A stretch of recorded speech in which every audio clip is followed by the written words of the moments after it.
बहुत सारे लोग जो है वो एक ही चीज सवाल करते हैं कि how to get settled in Canada. Canada में सेटल कैसे हुआ जाए।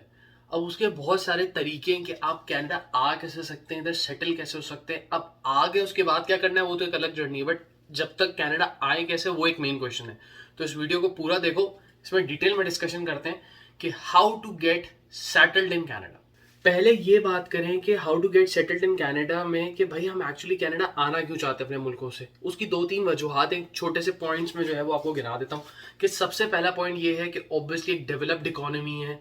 यहाँ की गवर्नमेंट स्ट्रांग है, गवर्नमेंट जो है वो अपने लोगों का ख्याल रखती है।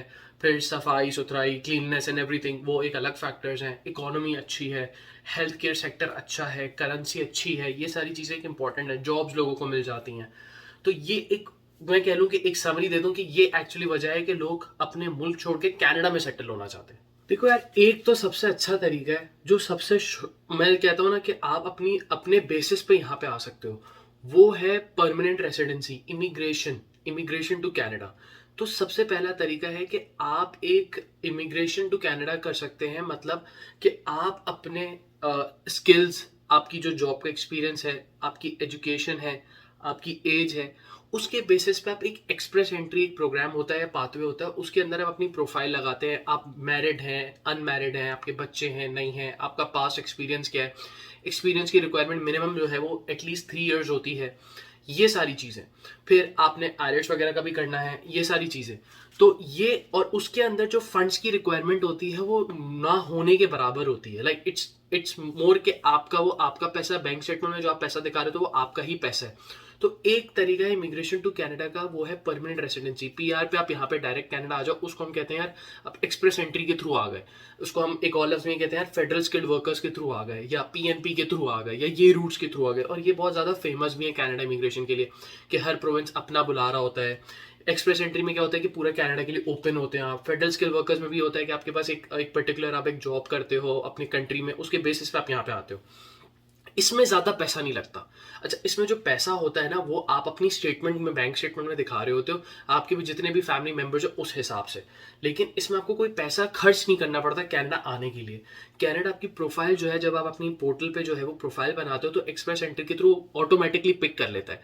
तो इस तरह एक तरीका होता है कि how do can get settled in Canada. The first one is permanent residency in Canada. और इसकी एक कंडीशन होती है कि यार अपने जब पीआर पे, जब आप यहाँ पे आते हैं तो आपको 3 साल कनाडा के अंदर रुकना होता है। और उसके बाद फिर आप कैनेडियन सिटीजनशिप, मतलब आप पासपोर्ट के लिए फिर अप्लाई कर सकते हैं। तो सबसे बेस्ट तरीका ये होता है कि यार, अब इसके लिए भी थोड़ी कंडीशंस आप ये ध्यान में रखें कि इसके लिए ये देखें कि भाई आपकी एज जो है वो 30 या 30 बिलो हो। आपका जॉब एक्सपीरियंस जो है वो एटलीस्ट 3 साल या 3 साल से ज़्यादा हो। मिनिमम एक्सपीरियंस की 3 साल की रिक्वायरमेंट्स है। अगर आप इंग्लिश प्रोफिशिएंसी की बात करें, आईएलटीएस की बात करें, तो एटलीस्ट 6 7 8 9 अच्छे से अच्छा स्कोर हो तो आपके चांसेस बढ़ते हैं। और उसमें भी फिर ड्रॉज होते हैं। ड्रॉज मतलब भाई आपकी प्रोफाइल पिक की जाती है, आपकी प्रोफाइल अच्छी लगेगी तो वो उठाएंगे, या आपके पॉइंट्स ज़्यादा होंगे दूसरे लोगों से तो आपकी पॉइंट्स उठाए, आपकी फाइल जो है वो उठाएंगे। ये एक पाथवे या रूट मैं कह लूँ कि how to get settled in Canada, ये आने का एक तरीका है कि आप इस तरह आके कनाडा में सेटल्ड हो सकते हैं। भाई दूसरा तरीका होता है कि आप डायरेक्ट कनाडा आते हो वर्क परमिट पे। यहाँ पे आप परमानेंट रेसिडेंट नहीं होते, वर्क परमिट पे होते हो। परमानेंट रेसिडेंसी में तो आप गवर्नमेंट के जो बेनिफिट्स होते हैं वो भी इंजॉय कर सकते हो। बस कैनेडियन सिटीजनशिप में और पासपोर्ट होल्डर में और पीआर होल्डर में कनाडा की खाली इतना सा फर्क है कि जो पीआर होल्डर होता है वो कैनेडियन, जब वोटिंग होते हैं तो वो उसमें वोट नहीं कर सकता, और सिटीजन जो है वो वोट कर सकता है। लेकिन हम अभी बात कर रहे हैं दूसरी चीज पे। दूसरी चीज क्या है? Work permit. क्या आप कनाडा डायरेक्ट वर्क परमिट पे आ सकते हो? हाँ, आ सकते हो, लेकिन बहुत कम चांसेस है। बहुत कम चांसेस क्यों है? क्योंकि देखिए यार, ये बात समझने की कोशिश करें कि आप जो है एक थर्ड वर्ल्ड कंट्री में जाके जॉब कर रहे हैं, आप उधर से एक डेवलप्ड कंट्री में आ रहे हैं।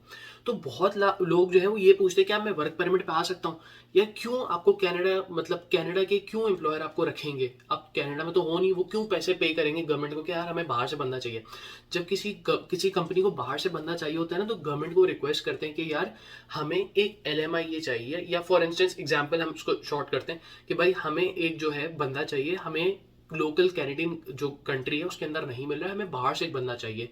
फॉर इंस्टेंस अब वो एक अनहोनी स्किल होगी या कोई एक ऐसी चीज होगी जो उनको यहाँ से बंदा नहीं मिलता। फॉर एग्जाम्पल एक हमें हलाल जो है शेफ चाहिए जो हलाल काम करता हो, एक पाकिस्तानी रेस्टोरेंट के लिए, एक इंडियन रेस्टोरेंट के लिए, एक एग्जाम्पल है। अब कैनेडियन गवर्नमेंट को ये बोलेंगे कि यार हमें एक बंदा चाहिए, उनके पास बंदा नहीं है, तो वो फिर कैनेडियन गवर्नमेंट उनको अलाउ करेगी, ठीक है यार अब आप एक बंदा, वर्क परमिट हम आपको इशू कर देंगे, आप बाहर से बंदा किसी भी कंट्री से, दुबई, पाकिस्तान, इंडिया, XYZ कोई भी कंट्री से आप फिर बुला सकते हो। बट ऐसे अगर मुझे कोई बोलेगी यार, अच्छा अदर पोजीशन क्या है कि आप फॉर इंस्टेंस आप दुबई या सऊदी अरब में आप बहुत ही बड़ी पोजीशन पे पार्टनर थे, आप बहुत बड़ी पोजीशन में मैनेजर थे, CEO थे कंपनी के, और अब आप मूव करना चाह रहे हो, तो उस बेसिस पे आप वर्क परमिट पे आ सकते हो कि भाई कंपनी टू कंपनी ट्रांसफर हो जाए। लेकिन ये भाई 100 में से एक बंदा ट्रांसफर कर सकता है, एक बंदा हो सकता है, लेकिन मैंने ऐसे एग्जाम्पल्स भी देखे हैं, बहुत कम होते हैं बट होते हैं। अगर वो कंपनी जो उस जगह पे, वो इस जगह पे भी हो, कनाडा के अंदर भी हो, जहां आप काम कर रहे हो वहां पे भी हो, उस कंट्री में भी और इस कनाडा के अंदर भी हो, तो आप मे भी कर सकते हो। ये भी काफी लोग मैसेज करते हैं। अब ये बात ध्यान में रखें कि डायरेक्ट वर्क परमिट पे आना is really, it's not impossible but बहुत ही मुश्किल है, बहुत ज्यादा मुश्किल है। अब अगर मैं आपको ये बात करूं ना यार, LMIA क्या होता है, लेबर मार्केट जो इम्पैक्ट असेसमेंट होती है, इसमें भी भाई जो यहाँ के एम्प्लॉयर है ना, वो आपसे पैसा मांगते हैं, जो डायरेक्ट ट्रक ड्राइवर्स आते हैं वो आपसे 60 50,000 $100,000 जो है वो पैसा लेते हैं, वो तब जाके आपको वर्क परमिट इशू करते हैं।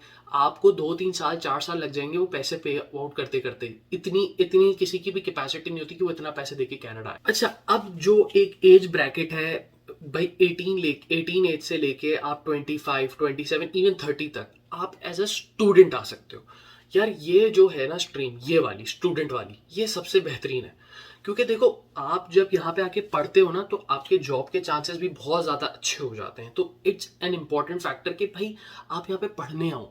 आप जब यहाँ पे पढ़ने आते हो, और फिर मेरी दूसरी रिकमेंडेशन ये कि कोशिश करो यहाँ पे यूनिवर्सिटी के अंदर आओ, मास्टर्स पे आओ, क्योंकि देखो इससे क्या होता है, आपकी कनाडा में परमानेंट रेसिडेंसी के जो है वो चांसेस बढ़ जाते हैं। अब देखो मैं आपको पाथवे बताता हूँ कि एक्चुअली स्टेप बाय स्टेप हो क्या रहा है। फॉर एग्जाम्पल अगर आप एज अ स्टूडेंट आते हो, तो आप स्टूडेंट से वर्क परमिट पे जाते हो, देन वर्क परमिट से आप परमानेंट रेसिडेंट होते हो कनाडा के अंदर।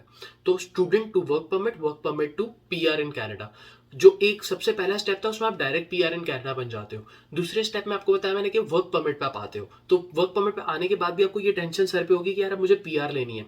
तो अब मैं एज अ स्टूडेंट आया था, अब मैं सेकंड पार्ट पे हूँ, वर्क परमिट पे हूँ। अब जब मेरा 1 साल का एक्सपीरियंस हो जाएगा तो मैं PR के लिए अप्लाई कर सकता हूँ।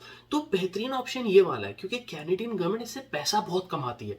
पहले 2 ऑप्शन से क्या मसला है कि PR इन कनाडा में आप इतना पैसा नहीं देते कैनेडियन गवर्नमेंट को, वो अपने बंदे जो उनको उनकी जरूरत होती है वो उन्हीं को उठाती है।